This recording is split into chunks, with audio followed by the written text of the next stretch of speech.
반갑습니다. 오늘은 아가서 7장 말씀을 나누도록 할게요. 1절 말씀입니다. 귀한 자에 따라 신을 신은 내 발이 어찌 그리 아름다운가. 내 널젓다리는 둥그러서 숭늉공의 손이 만든 구슬 뱀이 같구나. 사랑의 배움이다 라는 제목으로 말씀을 나눌게요. 우리가 어떤 사람을 사랑한다고 말할 때 그 사람이 어떤 사람인지 분명하고 확실한 지식이 필요하죠. 그가 어떤 성격을 가지고 있는지, 또 그가 좋아하는 것과 싫어하는 것이 무엇인지, 그의 과거와 현재는 어떠하고 미래에 대해서 어떤 계획을 가지고 있는지 우리는 알고 싶어 하고 또 알아야 한다고 봐요. 상대에 대한 지식이 없이 사랑한다고 말하는 것은 사실은 공허한 거짓말일 가능성이 농후하죠. 하나님이 우리에 대한 완벽한 지식을 가지고 계시잖아요. 나를 완벽하게 알고 계시기 때문에 하나님이 나에 대한 사랑을 포기하지 않고 지속하실 수 있는 것이죠. 인간에 대한 연약함을 하나님은 잘 알고 계시고 또 반대로 그 인간이 얼마나 존귀한 존재인지 하나님의 형상으로 지음받는 존재인지 하나님이 너무나 잘 알고 계시기 때문에 이제 제가 가끔 그런 말씀드리잖아요. 내가 상대를 충분히 이해하고 나면 사실은 상대가 살인을 저질러도 그 상황이 이해될 수 있거든요. 과연 우리가 사람들을 그렇게 이해하고 있느냐? 사실 많은 관계를 속에서 우리가 서로를 알아가는 과정이지만 상대를 이해하려면 충분한 대화도 필요하고 저 사람이 왜 저런 선택을 하고 있을까? 그 이유를 사실 역추적해 가는 과정 자체가 쉽지는 않지만 그러한 과정이 반드시 전제되어 있을 때 내가 비로소 상대를 사랑할 수 있는 마음밭이 조성되는 것이 아닐까 이런 생각을 해보게 됩니다. 바울이 그토록 강조하는 게 있죠. 하나님을 아는 지식이 풍성해질 것. 왜 하나님을 아는 지식을 강조할까요? 내가 하나님을 아는 만큼 보이듯이 아는 만큼 사랑할 수 있는 거거든요. 내가 하나님에 대한 사랑이 부족한 이유는 사실 하나님에 대한 아는 지식이 부족하기 때문일 수 있어요. 지식과 사랑은 대단히 긴밀한 관계에 놓여 있다라는 거죠. 이런 맥락에서 신랑과 신부의 노래를 우리가 보면 1절부터 9절까지는 신랑이 부르는 노래, 10절부터 13절까지는 신부가 부르는 노래이거든요. 근데 주목되는 게 뭐냐?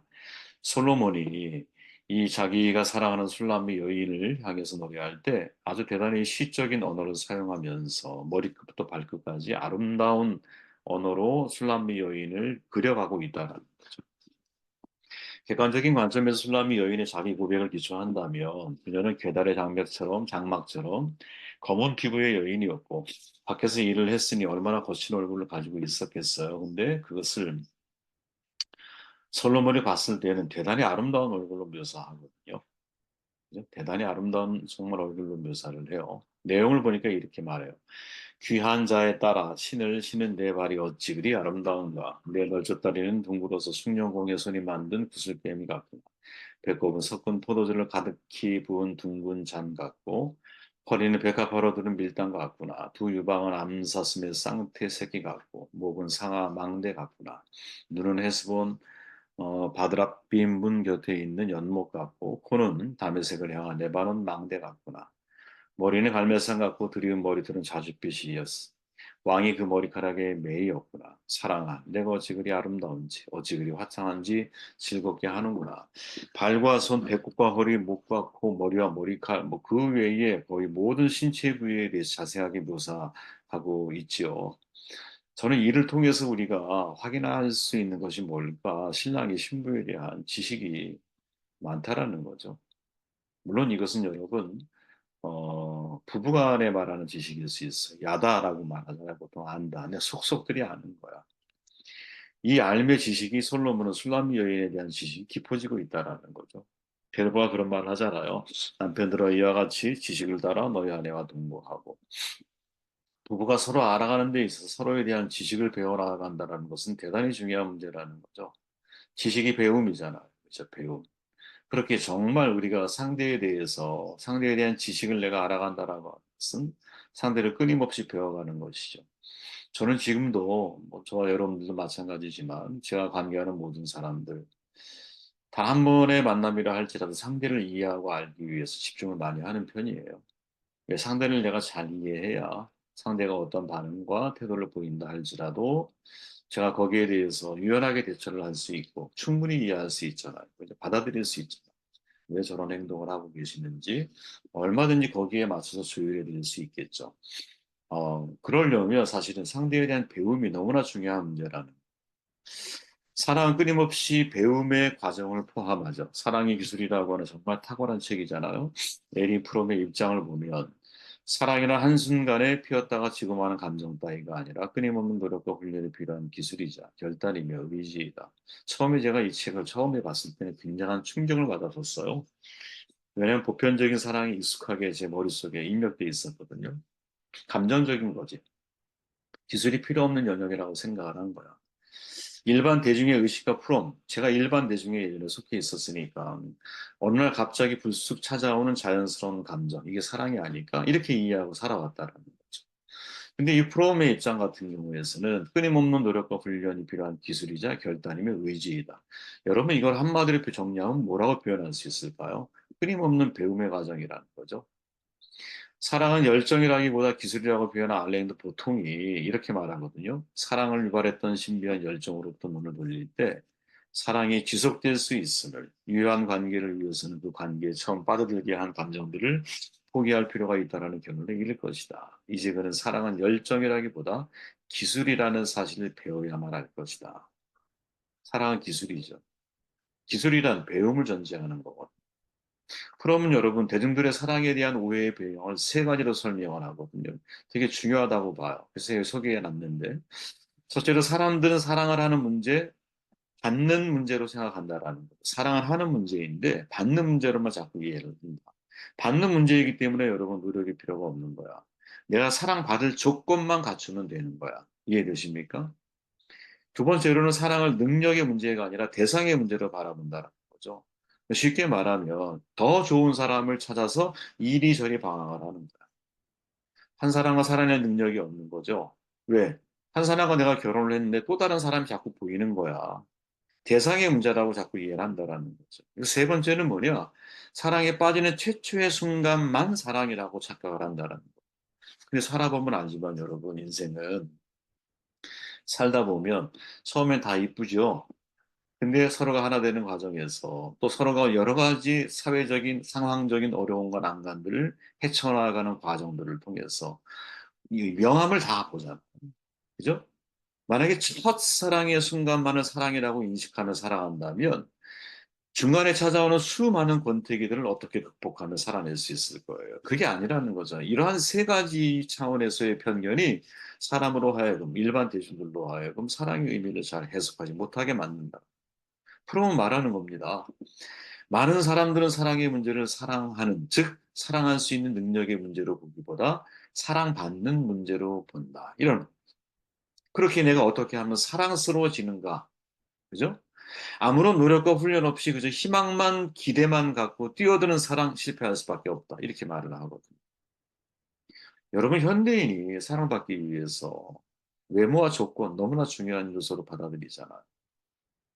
요즘에 뭐 외모도 경쟁력이다. 많이 들어보셨죠, 여러분? 조건, 곧 능력으로 이해하잖아. 때로 많은 여성들이 여러분 만족스러운 외모 갖기 위해 성형을 하잖아요. 남성들 훌륭한 스펙을 당연히 해야 할 과정이라고 생각하죠. 한국적 문화에서 남자는 여러분 결혼하려면 아파트 한 채는 있어야 돼요. 여자는 집안 살림 준비할 돈은 좀 더 벌어놔야 돼요. 좋은 대학 나와야 돼요. 대기업에 취직해야 돼요. 높은 연봉 보장받아야 되고 하나부터 열까지 모든 것이 외적인 조건에 해당을 하죠. 그리고 내가 그러한 조건을 성취한 사람이라면 사랑이 마치 보장될 것처럼 생각을 해요. 내가 예를 들어 국가고시에 패스했어. 법관이 됐어. 의사가 됐어. 그럼 사회적으로는 여러분 상당히 높은 스펙을 가지고 있는 거잖아요. 보장받는다고 생각을 하죠. 근데 과연 그럴까요? 아니죠. 그 대가를 지불하고 내가 조건을 제시해 조건에 맞는 결혼을 산 거지, 산 거. 프로이 말하는 사랑은 능동태거든요. 그래서 내가 마치 예술, 의술 배워야 되잖아요. 기술을. 마찬가지로 사랑도 기술을 배워야 한다고 말을 하는 거예요. 프롬에게 있어 배워야 할 사랑의 기술의 핵심적인 다섯 가지가 뭐냐? 관심을 갖는, 존중해주는 거, 책임감을 느끼는, 이해하는 거, 주려고 하는 거. 이 다섯 가지가 여러분 사실은 되게 중요한 인생의 프롬이 말하고 있는 핵심 가치 가운데 하나거든요. 사람들이 가지고 있는 가장 흔하면서도 쉬운 편견이 뭐냐? 받는 문제라고 자꾸 생각을 한다는 거지. 그래서 찾아오는 운명과 같은 사랑만을 기대하며 인생을 살아. 또 외적인 조건과 능력, 스펙 이런 것만 생각을 하다 보니까 마치 물건을 주고 사고 파는 것처럼 사랑을 주고받는 문제로 이해한다라는 거죠. 아니라는 거예요. 오히려 그 사랑의 진짜 핵심은 뭐냐? 내가 사랑하는 마음이 있는가가 더 중요하다라는 거죠. 내가 사랑하는 마음이 훨씬 더 중요하다. 받는 게 중요한 게 아니라. 근데 여러분 이 말을 가만히 점검해 보십시오. 이게 성경이 끊임없이 하나님께서 우리에게 보여주시는 모습 아닙니까? 성경이 끊임없이 강조하는 것 중에 하나가 하나님의 사랑의 본질적인 특성이 뭐예요? 하나님은 사랑을 받는 문제를 고민하시는 분이 아니에요. 사랑을 주는 문제를 항상 고민하시는 분이지. 하나님이 곧 사랑이다. 요한 기자의 말이잖아요. 그러면 사랑의 가장 정확한 속성을 하나님이 우리에게 보여주고 계신다면 하나님이 보이시는 사랑의 그 뿌리, 그 근본 뿌리는 받는 문제가 아니라 주는 문제예요. 그렇게 배움이 필요합니다. 그럼 하나님을 통해 배울 수 있는 사랑의 모습이 뭐 예수님이 이렇게 말했잖아요. 항상 너희가 너희를 사랑하는 자를 사랑하면 무슨 상이 있으리요. 세리도 이같이 아니하는. 또 너희가 너희 형제에게만 무난하면 남보다 더 나은 것이 무엇이냐. 이방인도 이같이 아니하는. 그러면 하늘에 계신 너희 아버지 온전한 같이 너희도 온전해라. 자, 이 말을 여러분 정돈해 보시죠. 쉽게. 사랑은 대상의 문제가 아니야. 그죠?